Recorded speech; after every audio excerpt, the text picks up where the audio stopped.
Yo, what's up? Durin Venti's banner just got revealed, and I want to talk about the 4 stars and the characters themselves and tell you whether you should pull or not. So, starting off, let's jump right in. Okay, so the banners are going to be Durin and Venti. Obviously, this was announced in the trailer. And then Bennett, Faruzan, and Jahoda. This is a pretty stacked 4-star banner. If you want to go ahead and have my thoughts immediately, I'll just give it to you straight up. Bennett's a great character. He always has been, and he pretty much will always be a great character.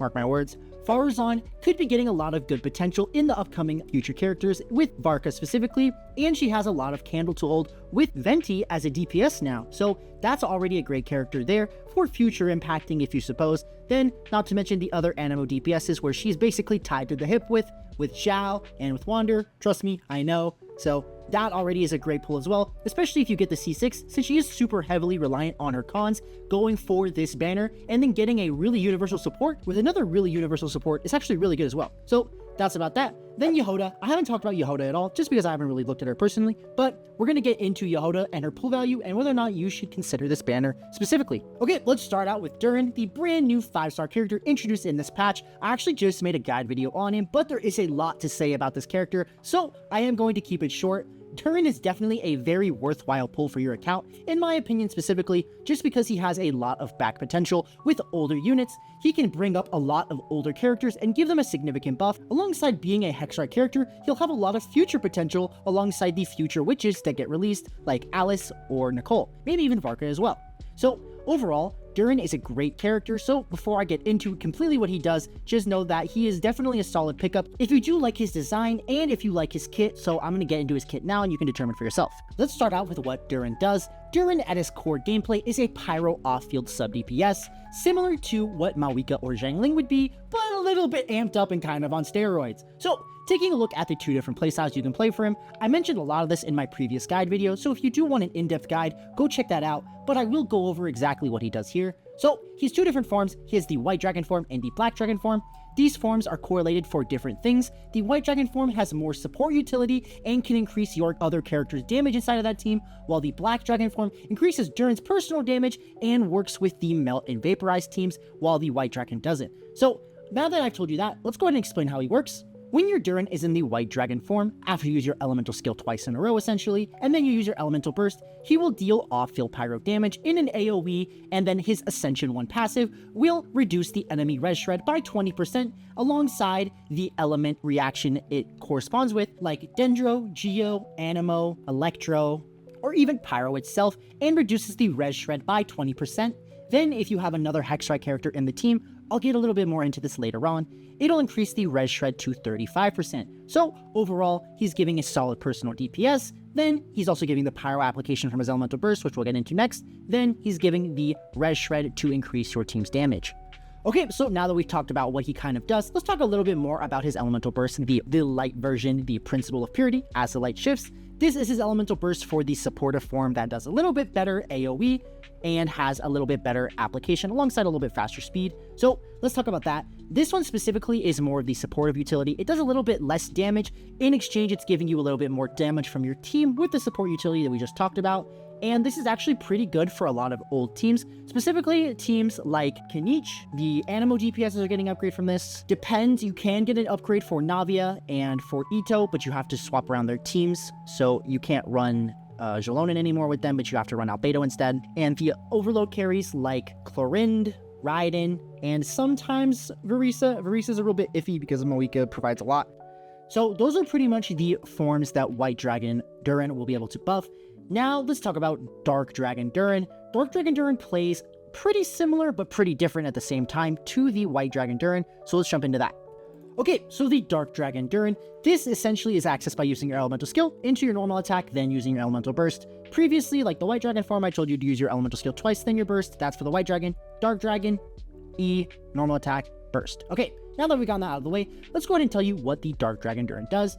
Dark Dragon Durin is basically the same thing, but he's more emphasized on his personal damage, and he only works inside of these Vaporize or Melt teams. You'll notice for the White Durin section, I didn't mention any Vaporize or Melt teams because I was saving them for here. So, specifically for Dark Dragon Durin, what makes him so good in the Melt and Vaporize teams is the same passive that gives him their elemental res shred, but a separate part. Durin's Vaporize damage is increased by 40%, and his Melt damage is increased by 40%.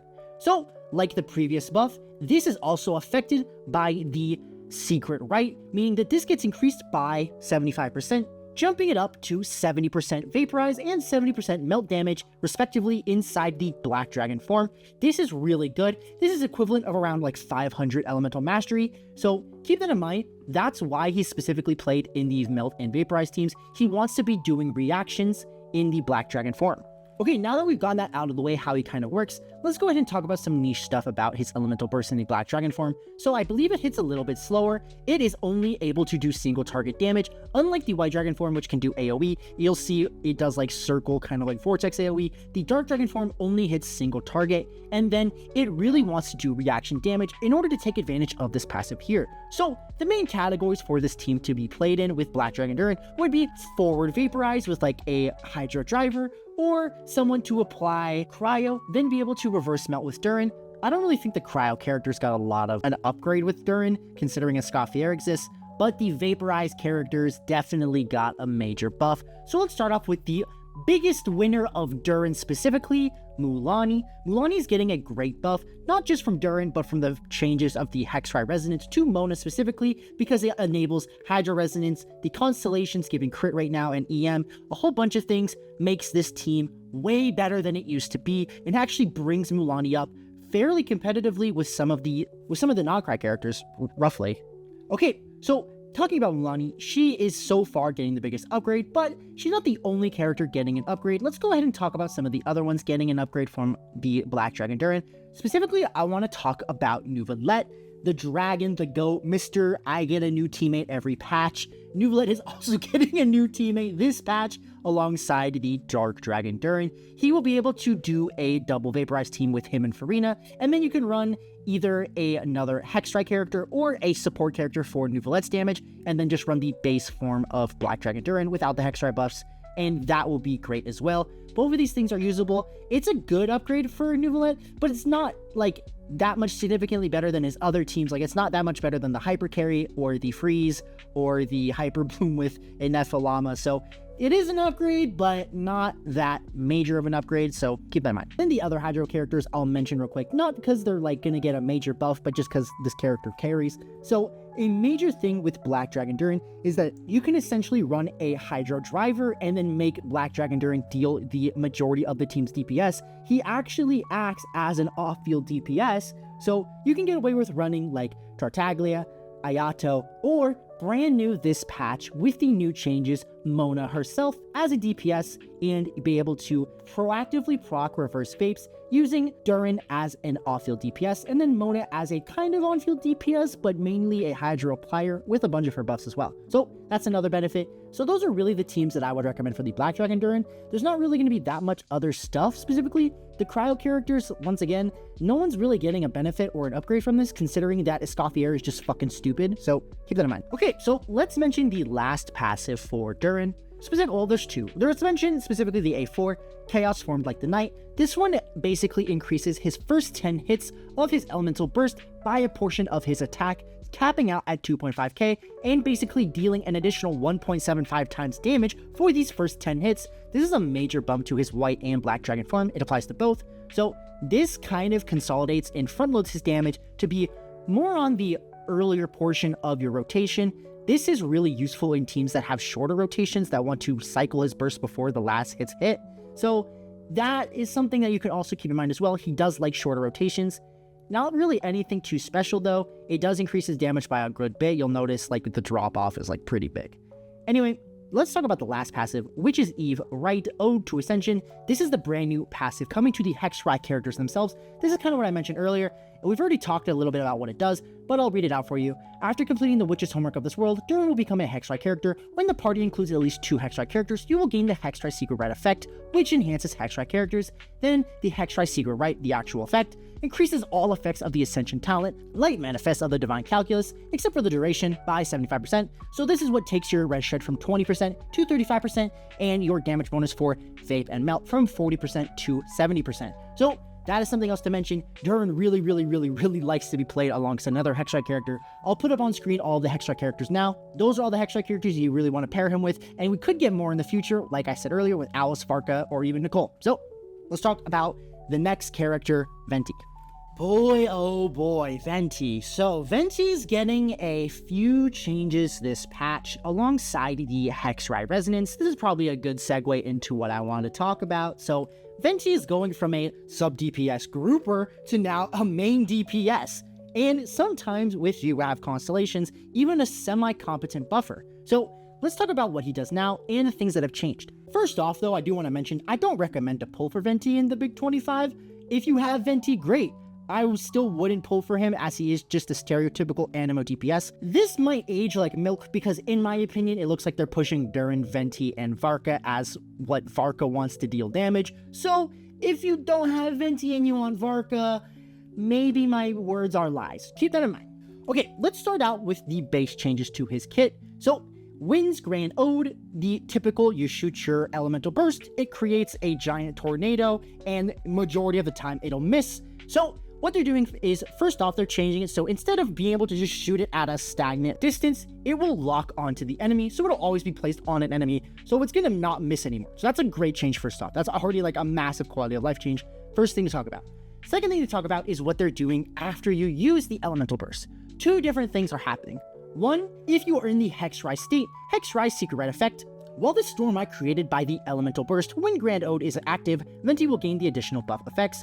Normal attacks will be converted into enemy-piercing wind thunder arrows that deal even more animo damage to the opponents along the path. This is what I was talking about for the DPS Venti. You start getting infused normal attacks with animo that deal actually pretty good damage. When Venti's normal attacks hit opponents, Storm Eye's duration is increased by 1 second and its cooldown is increased by 0.5 seconds. This effect can trigger once every 0.1 seconds and up to 2 times after each use of Elemental Burst Grand Ode. He is getting a brand new passive, the Witch's Eve Rite Temporal Wind's Eulogy. After completing the Witch's homework of the Waking Wind, Venti will become a Hexrei character, and then when you have 2, I've already said all this. Let's talk about what it does.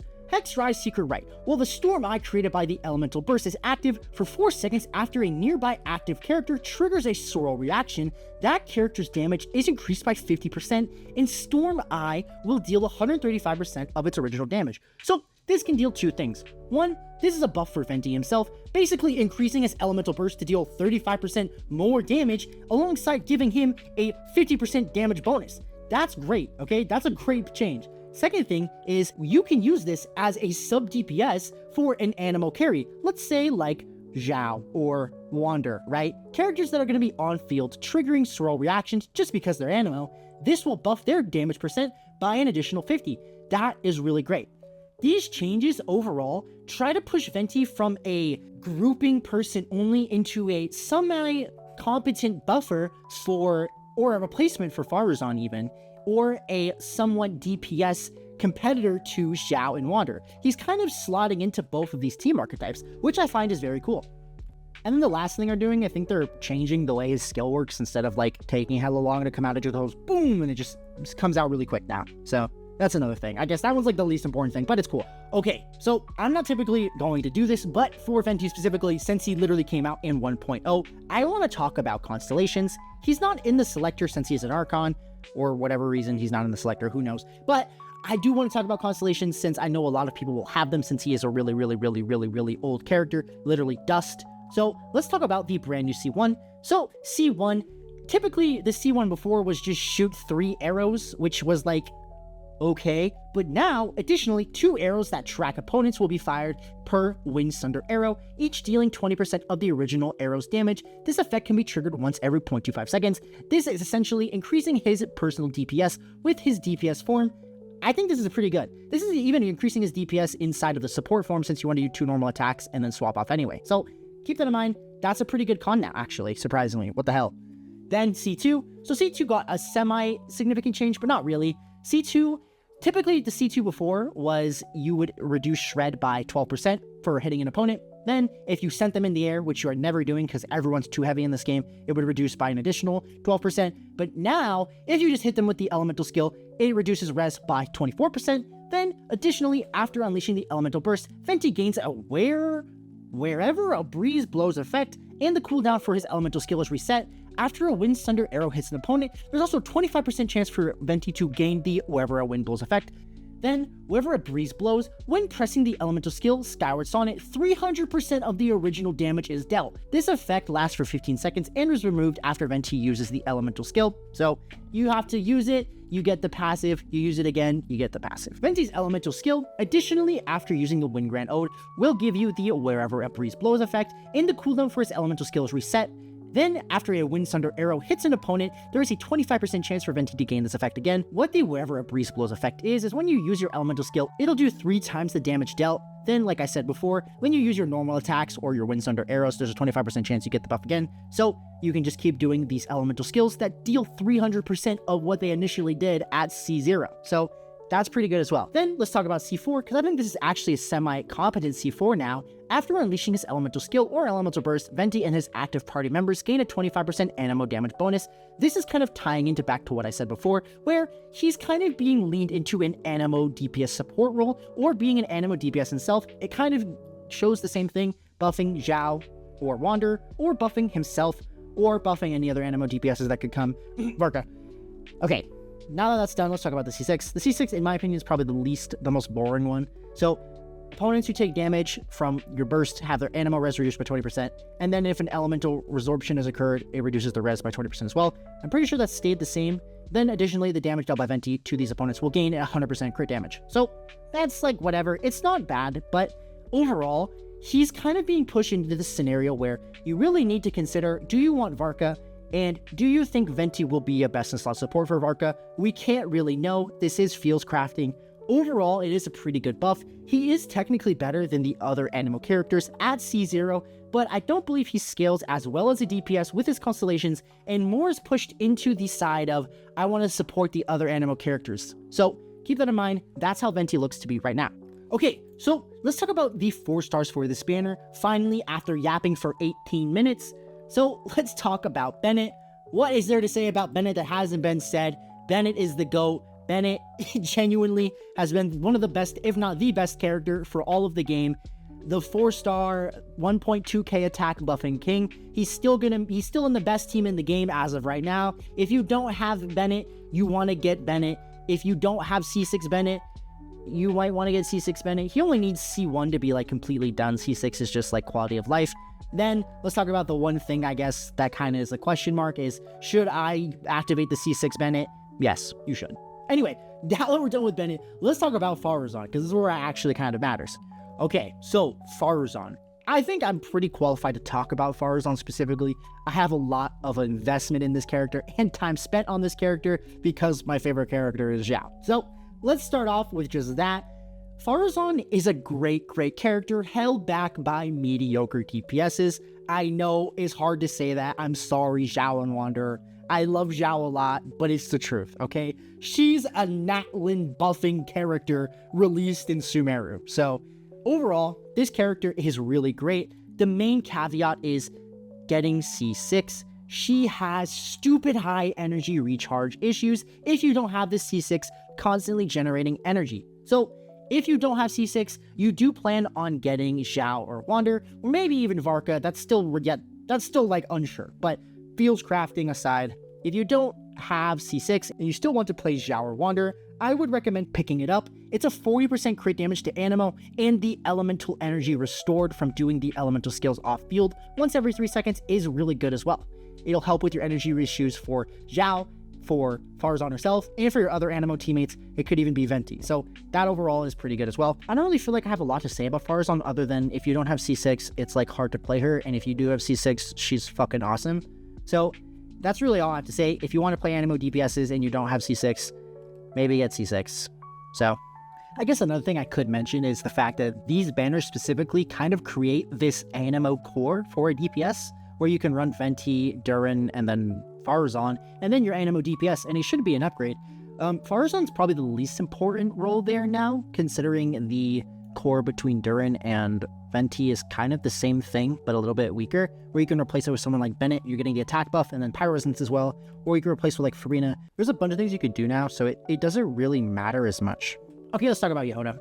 Jahoda is an interesting character. She's releasing alongside Durin. She's releasing this patch, and in my opinion, she makes no sense. I'll elaborate a little bit more of what I mean, but for now, let's talk about what she does. So let's talk about Jahoda.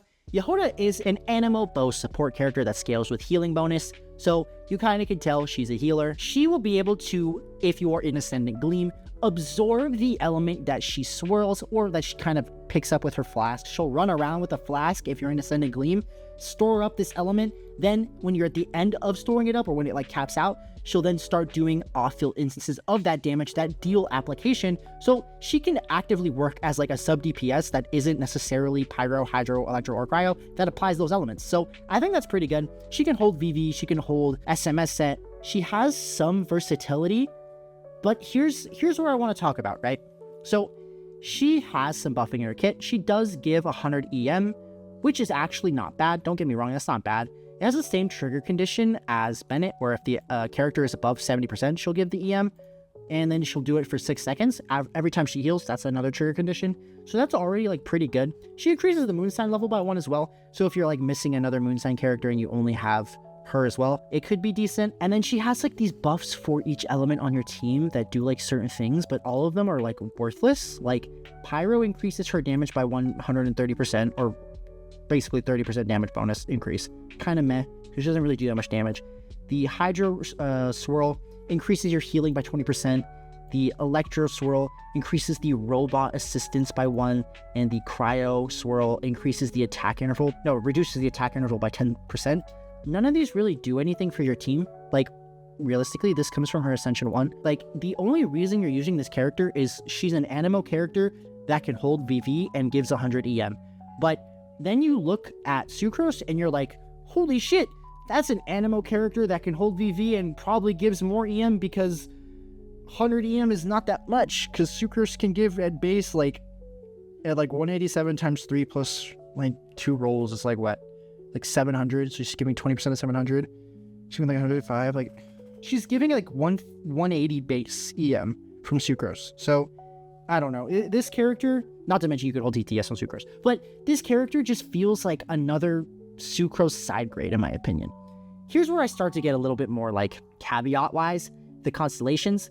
I don't think you should pull for constellations specifically because of something else I'll mention in a moment, but the main things to actually talk about is the C6. The C1 to 5 really don't matter. They're just quality of life. They deal a little bit more damage. None of that really matters. C6, when you're in the Moonsign Ascendant Gleam state, after the Purloin Treasure Flask from the Elemental skill is full, nearby Moonsign characters in your team have their crit rate and crit damage increased by 5% and 40% respectively. So that is the big thing here. Having your crit rate increased by 5 and your crit damage be increased by 40%, so you're getting 50 CV, that is pretty strong, specifically for these characters that already have a lot of crit rate. Leaning a lot of that CV into the crit damage is good. It's essentially the same constellation as Faruzan C6, but with an additional 10% crit value.